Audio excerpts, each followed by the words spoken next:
My name is Ihunda Jennifer and welcome back to another video of Ihunda Jennifer, where you get to see your favorite celebrity and African clothes style to inspire you in your next African clothes style.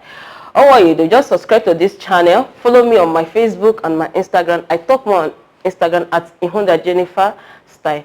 Thank you for now. See you on the next video.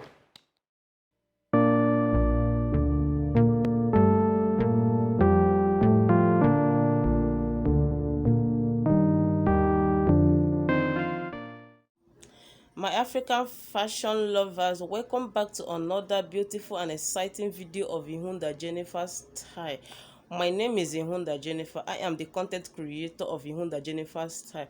Today's video is all about Asoebi styles, guys. In case you have been wondering or you've been looking for or you're searching for Asoebi style you are going to sew this 2020, guys, you are at the right video. All what you just have to do, sit down, grab a cup of coffee, cross your leg and watch this video to the end. Make sure you finish this video to the end, because it's possible what you are looking for is at the end of the video or the middle or the beginning. So that's why you have to watch this video to the end. If today is the first time of watching my video or today is the first time of visiting my channel, you are most definitely welcome. Also, don't forget to subscribe. Give this video a thumbs up, turn on the notification bell icon so you'll be notified whenever I upload my future videos like this. All what we'll do on this channel is to